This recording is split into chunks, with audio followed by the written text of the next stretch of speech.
생명체에게는 두 가지가 반드시 필요합니다. 생명체를 계속 유지하기 위해서는 그 생명체에게 에너지가 공급되어져야 합니다. 생명을 가진 생명체에게 에너지가 공급되지 않는다고 하면 그는 병들 수밖에 없고 머지않아 죽을 수밖에 없을 것입니다.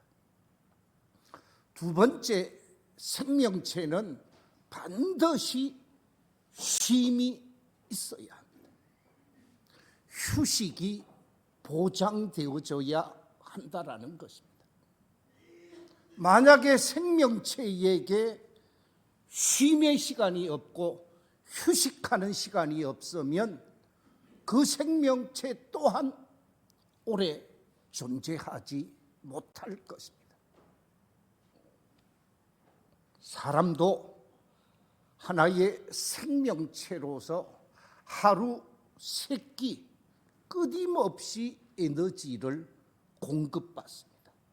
그리고 하루에 적어도 6시간 이상 8시간을 쉬어주라고 하는 잠을 자야 건강하게 삶을 살 수가 있다고 하지요.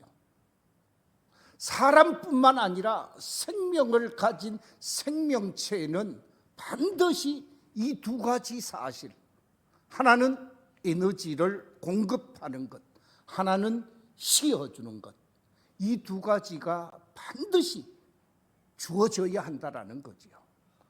그런데 계속해서 쉬지 않고 계속 일하는 놀라운 사건을 우리는 보게 되어집니다.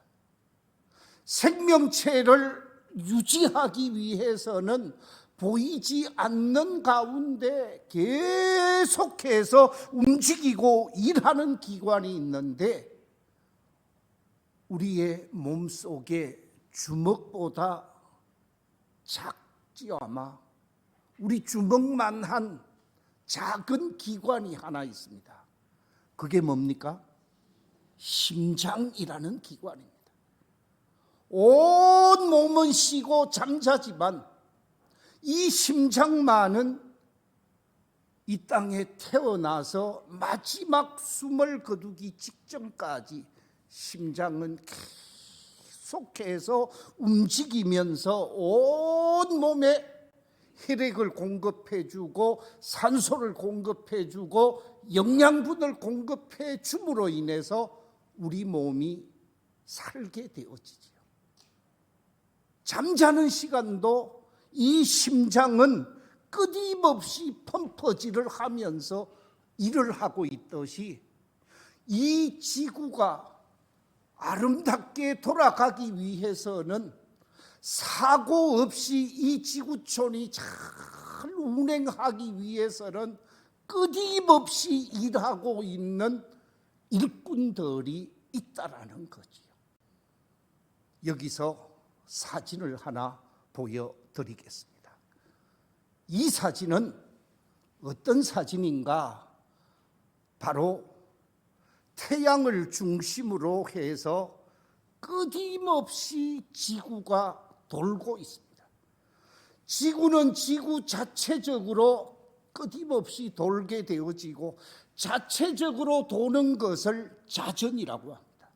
그런가 하면 태양을 중심으로 해서 계속해서 1년마다 한 번씩 돌게 되어지는데 저 1년마다 한 바퀴씩 도는 것을 우리는 뭐라고 그래요?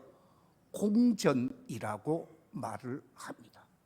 그래서 자전과 공전을 통해서 끊임없이 봄이 되고 여름이 되고 가을이 되고 겨울이 되어지는 저 태양을 중심으로 해서 얼마나 빨리 도는가? 시속 10만 7,160km로 지구를 돈대요. 지구를 도는 것이 아니라 지구가 태양을 돈다라는 거예요. 그런데 언제부터 돌았는가?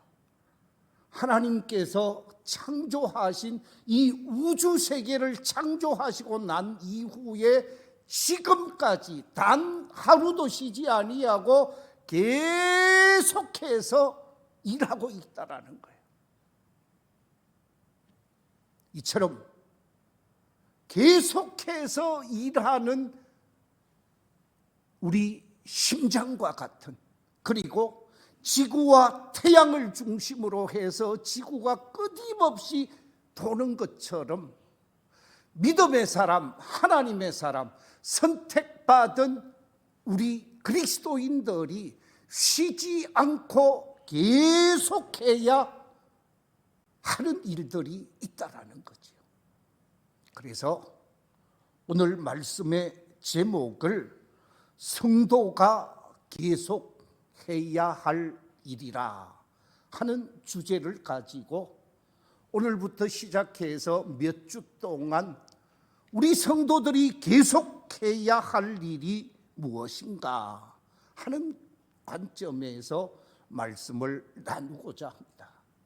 오늘 첫 시간에 우리 성도들이 쉬지 않고 계속해야만 하는 것이 무엇인가, 여기에 관해서 오늘 본문은 우리에게 가르쳐 주기를 하나님을 하나님으로 섬기는 일에 있어서 계속해야만 한다고 말씀하고 있습니다.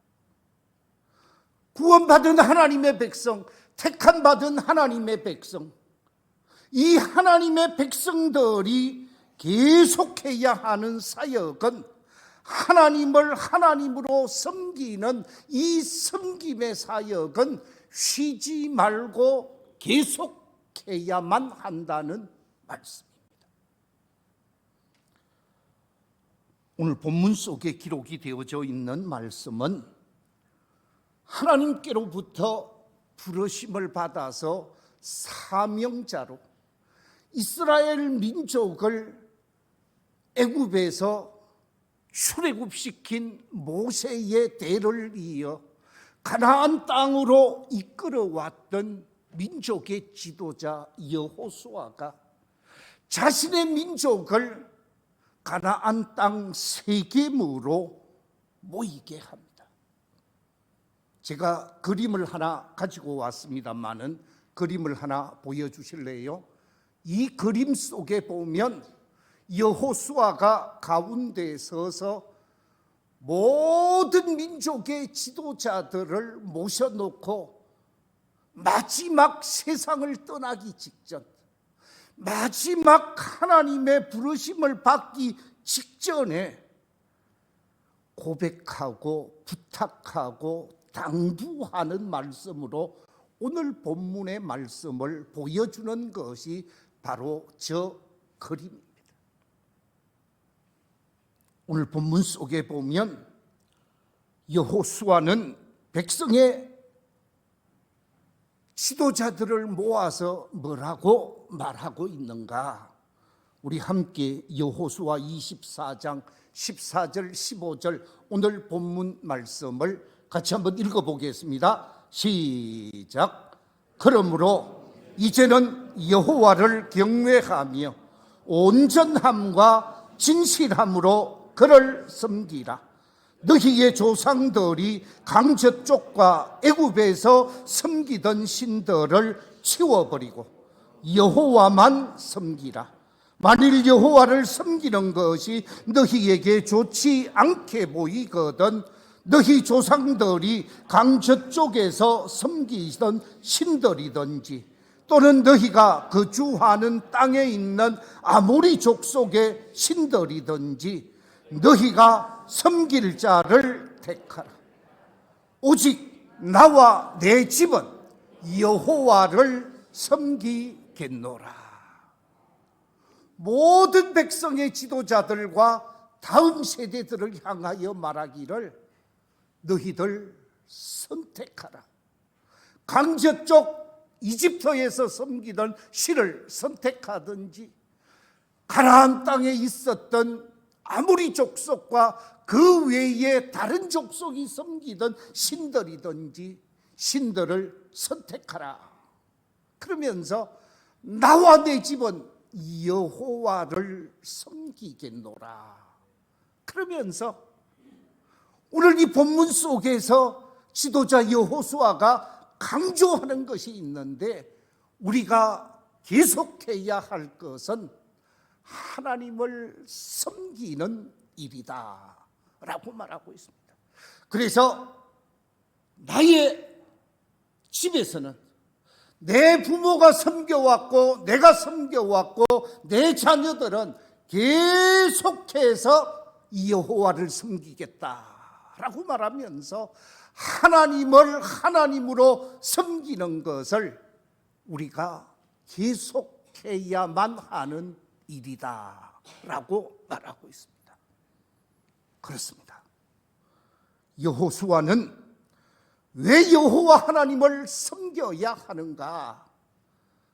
여호와 하나님을 섬겨야 하는 이유를 몇 가지 강조하고 있는데, 오늘 본문 속에서 말하기를 우리 민족 이스라엘 백성들을 고통과 저주와 절망의 땅 이집트에서 구출해 주신 분은 여호와 하나님이기 때문이다 라고 말씀하고 있습니다. 뿐만 아니라 10가지 재앙을 통해서 이집트를 벗어나게 하셔서 가나안 땅 40년 동안의 여러 가지 어려움 속에서 약속의 땅 가나안으로 인도해 주신 분도 여호와 하나님이기 때문이다 라고 말하고 있고, 가나안 땅에 들어와서도 가나안 땅에 있었던 아모리 족속을 비롯해서 7 족속이 가나안 땅에 살고 있었지만 그 7 족속을 몰아내게 하시고 자신들을 책임져 주시고 자신들을 지켜주시고 자신들을 가나안 땅에 정착하게 하신 분도 여호와 하나님이시다. 그러면서 우리를 구출해 주신 하나님, 우리를 인도해 주신 하나님, 우리를 여기까지 도와주신 하나님이 하나님이시기 때문에 우리는 여호와 하나님을 섬기되 자자손손 계속해서 섬겨야 하시는 분은 하나님 한 분뿐이다 라고 강조하고 있습니다. 그렇습니다. 오늘날도 마찬가지입니다. 우리를 죄의 자리, 사망의 자리, 심판의 자리, 멸망의 자리에서 구속해 주셔서 구원의 사람이 되게 하신 분도 우리 주님이십니다. 우리를 구원하셔서 자유함을 얻게 하시고 은혜의 자리, 믿음의 자리, 축복의 자리에서 기쁨으로 오늘을 살아가게 하신 분도 하나님이십니다. 그뿐만 아니라 믿음의 길을 걷고 은혜의 삶을 살면서 자유함을 누리고 영광의 그 나라를 바라보면서 구원의 길을 행복하게 걸어가게 하시며 보호하시고 인도하시고 축복해 주시는 분도 여호와 하나님이라는 말씀입니다. 그렇기 때문에 성부 하나님, 성자 하나님, 성령 하나님, 삼위일체 되시는 하나님만을 섬기며 사는 것이 우리가 잘 되는 길이고 우리가 복을 받는 길이고 우리가 형통하게 삶을 사는 구원의 삶이기 때문에 우리는 마음을 다하고 뜻을 다하고 힘을 다하고 전생을 다해서 계속해서 섬겨야 하는 분이 여호와 하나님이라는 것이지요. 바라옵기는 여호수아가 나와 내 집은 계속해서 여호와만 섬기겠다고 고백하는 이 고백이 오늘 예배를 드리는 우리 모든 성도들의 아름다운 믿음의 고백이 되시기를 주의 이름으로 축원합니다. 자, 그렇다고 하면 우리 성도들이 여호와 하나님을 어떻게 섬겨야 할 것인가? 하나님을 섬기되 어떻게 섬기는 것이 아름답게 섬기는 것일까? 여기서 섬기다라는 말이 오늘 본문 속에서 여러 번 반복해서 나오고 있는데, 이 섬기다라고 하는 이 말은 히브리어에서 아바드라는 단어를 쓰고 있습니다. 이 아바드라는 단어가 우리가 번역하기를 경배한다, 예배한다로 번역하게 되어지는 단어입니다.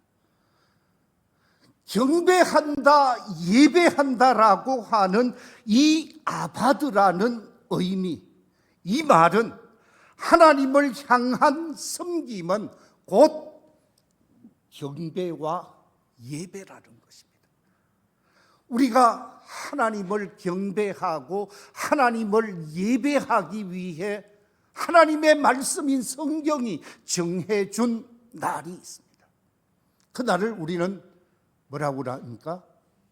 주일이라고 얘기를 합니다. 이 주일을 통해서 하나님을 경배하고 하나님을 예배하게 되어지는데, 한 주간의 첫날이 되어지는 주일날 하나님께 나와서 예배하고 경배하는 아름다운 섬김이 구원받은 하나님의 백성에게 있어야 한다는 거죠. 이 자리에 나와서 영과 진리로 예배하면서 하나님을 경배하는 일은 계속해서 해야 할 일이라는 것입니다.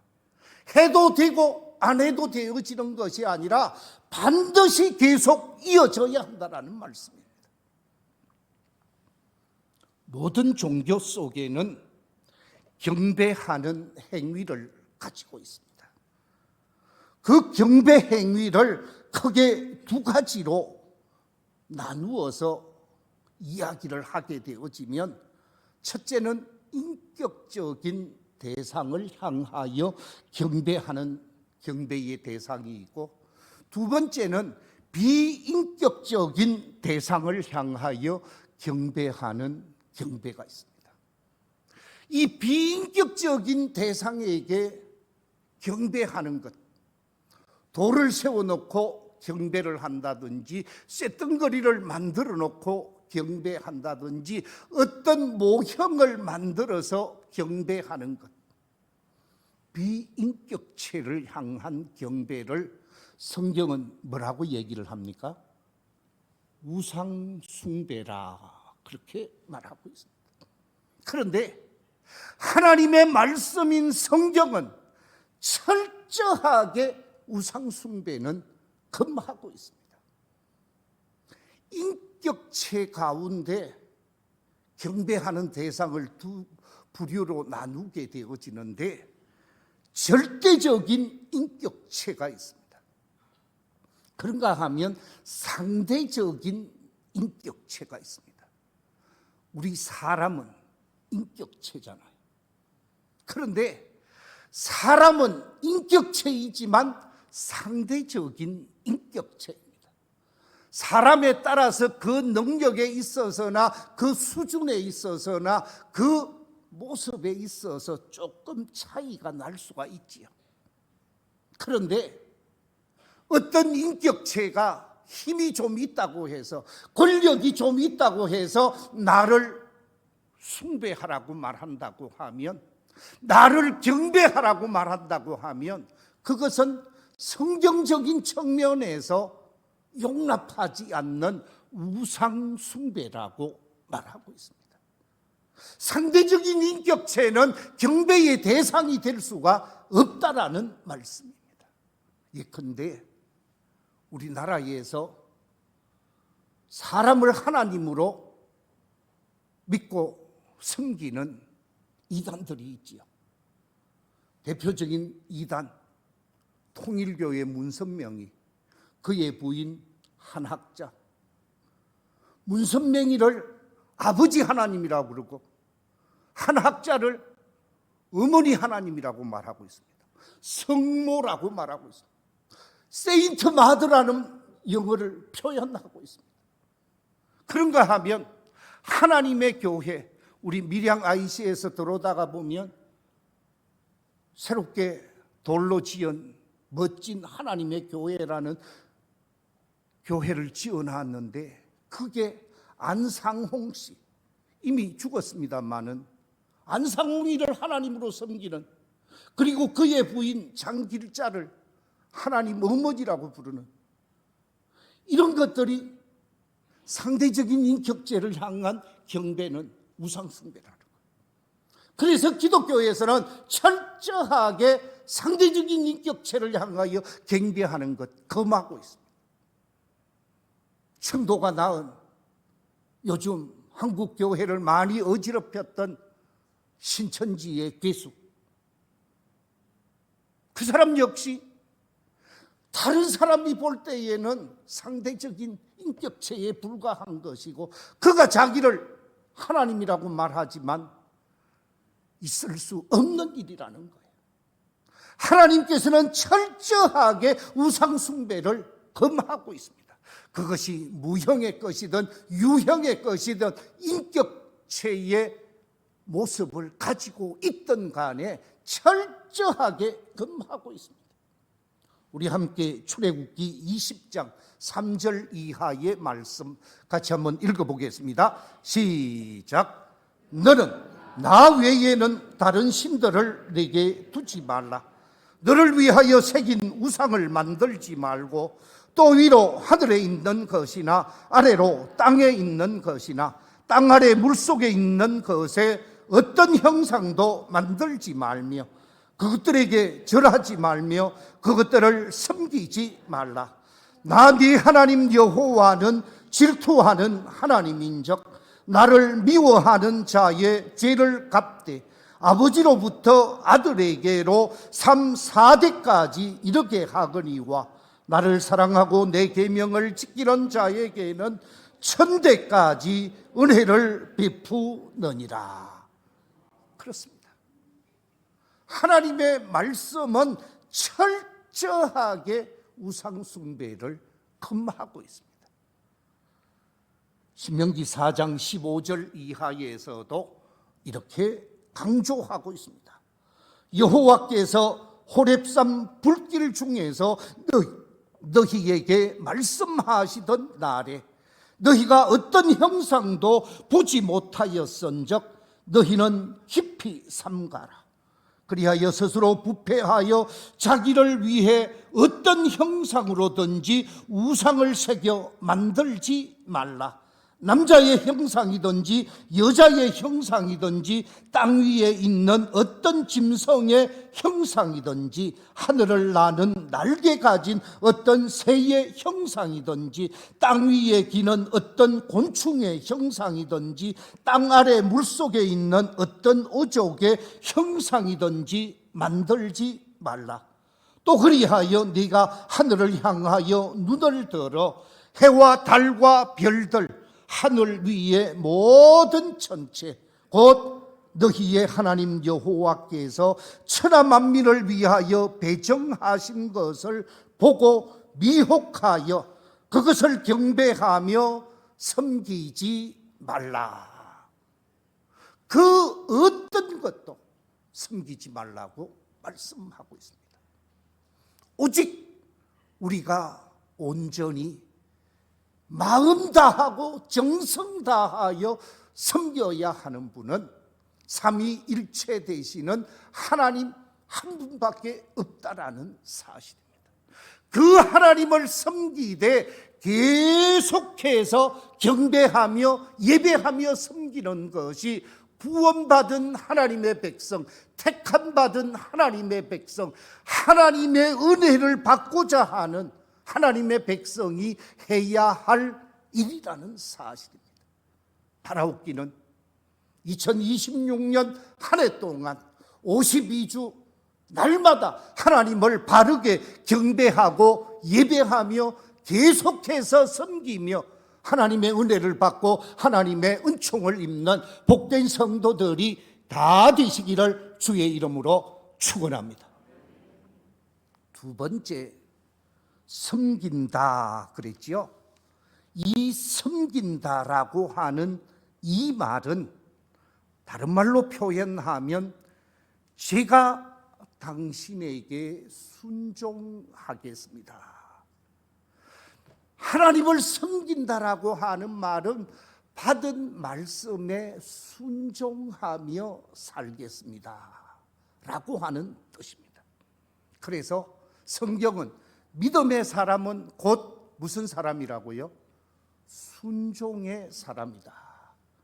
순종의 사람은 믿음의 사람이요, 믿음의 사람은 곧 순종의 사람임을 성경은 강조하고 있습니다. 우리가 잘 아는 대로 믿음의 조상을 우리는 누구라고 고백합니까? 아브라함이라고 고백을 합니다. 왜 아브라함을 믿음의 조상이라고 말을 하는가? 그 이유는 다름이 아니라 하나님이 주신 말씀, 하나님이 말씀하신 그 말씀에 그대로 순종했음을 보게 되어집니다. 나이 75세가 되어진 아브라함을 하나님이 찾아오셔서 뭐라고 말씀하고 있는가? 우리 창세기 12장 1절 이하의 말씀을 같이 한번 읽어보겠습니다. 시작. 너는 너의 고향과 친척과 아버지의 집을 떠나 내가 네게 보여줄 땅으로 가라. 내가 너로 큰 민족을 이루고 네게 복을 주어 네 이름을 창대하게 하리니 너는 복이 될지라.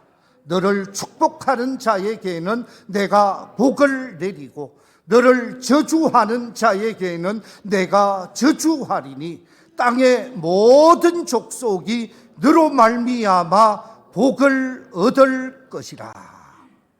하나님께서 우상의 도시, 죄악의 도시 하란에 살고 있는 아브라함에게 떠나라고 그랬습니다.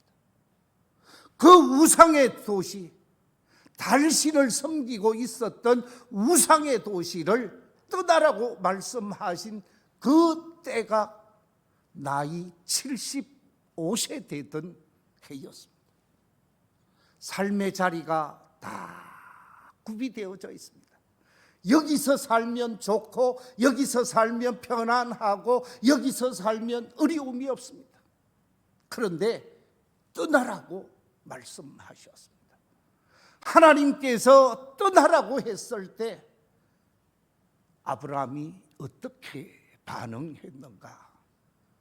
창세기 12장 4절에 보면 이에 아브라함이 여호와의 말씀을 따라 뭐 했고?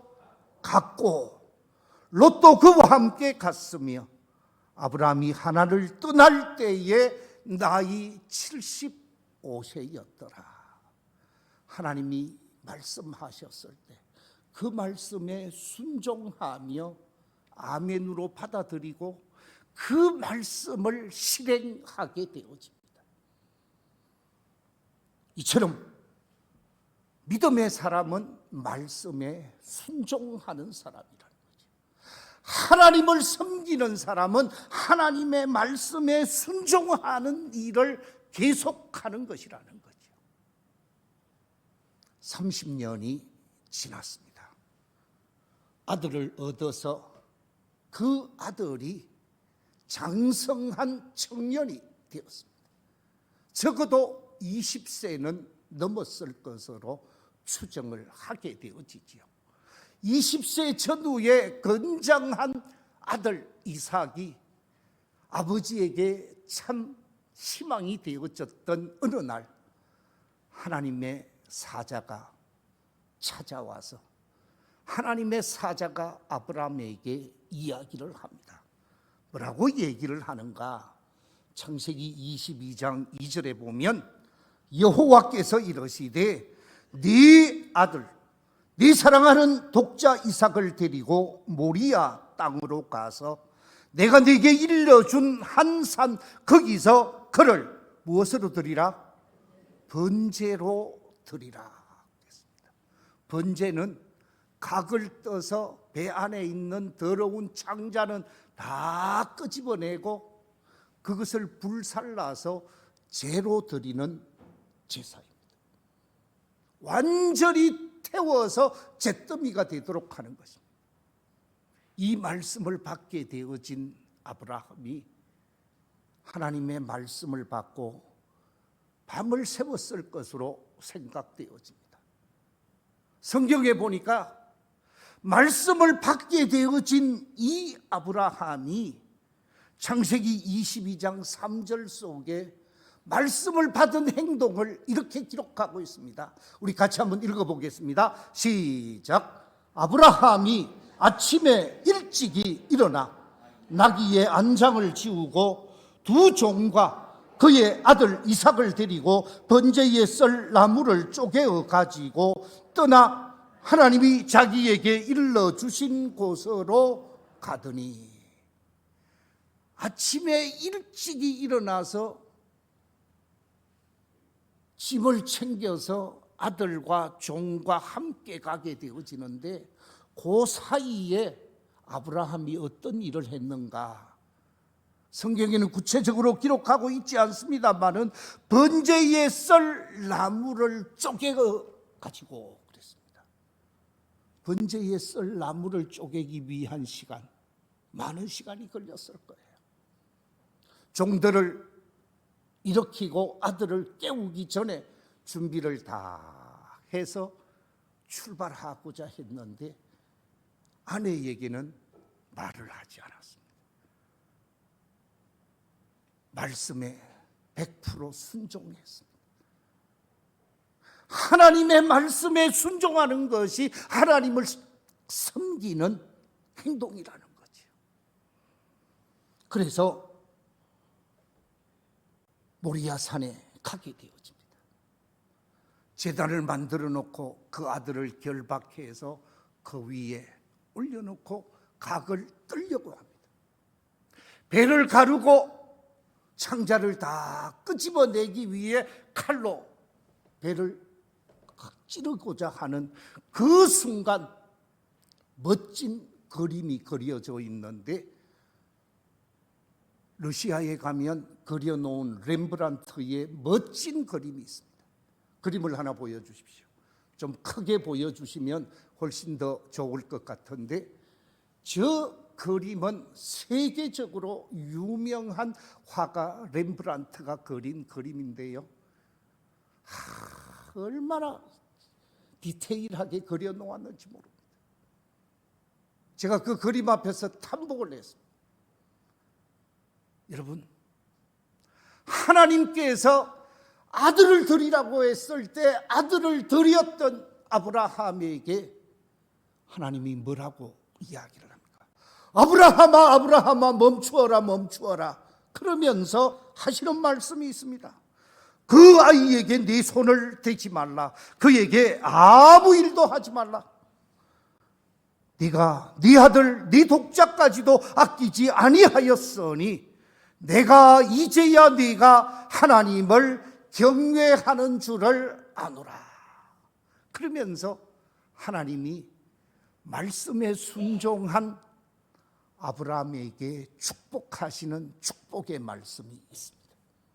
우리 함께 창세기 22장 16절 이하 18절 말씀 같이 한번 읽어보겠습니다. 시작. 내가 나를 가리켜 맹세하노니 네가 이같이 행하여 네 아들 네 독자도 아끼지 아니하였은즉 내가 네게 큰 복을 주고 네 씨가 크게 번성하여 하늘의 별과 같고 바닷가의 모래와 같게 하리니 네 씨가 그 대적의 성문을 차지하리라.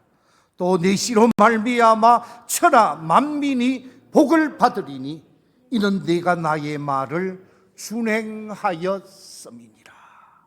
아멘. 하나님께서 순종한 자에게 오늘 본문에 보니까 큰 복을 주고 네 씨가 크게 번성하게 하겠다. 하나님의 목적은 축복하기 위한 거지. 하나님의 목적은 잘되게 하기 위한 것이라는 거예요. 하나님의 말씀에 순종하고 하나님을 잘 섬기는 그 사람, 그 가정, 그 가문에 하나님이 복을 주고 번성케 하고자 섬길 것을 강조하고 있습니다. 말씀을 맺겠습니다. 우리가 해야 할, 우리가 계속해야 할 일이 무엇인가? 2026년 새해 세 번째 주일을 맞이하면서 우리가 계속해서 해야 할 일이 있는데 그게 뭐라고요? 하나님을 잘 섬기는 일이다 그랬습니다. 하나님을 잘 섬기되 두 가지를 말씀드렸는데, 첫째는 참된 경배와 예배로 하나님을 섬겨야 한다 그랬고요. 두 번째, 하나님을 잘 섬기는 일은 말씀에 온전히 순종함으로 하나님을 섬겨야 한다 그랬습니다. 그것이 곧 오늘 성경이 말하고 있는 것처럼 큰 복을 받고 크게 번성케 되어지는, 내가 복 있는 사람이 되어지는 비결이라는 것입니다. 하나님을 계속 섬길 때 그 민족이 잘 되고 그 가문이 잘 되고 그 영혼이 잘 된다라는 거죠. 우리 모두가 하나님을 잘 섬기되 계속해서 섬겨가면서 우리의 가정, 우리의 가족이 잘 되고 우리 성도들이 잘 되는 복된 역사가 있게 되시기를 주의 이름으로 축원합니다. 기도하겠습니다.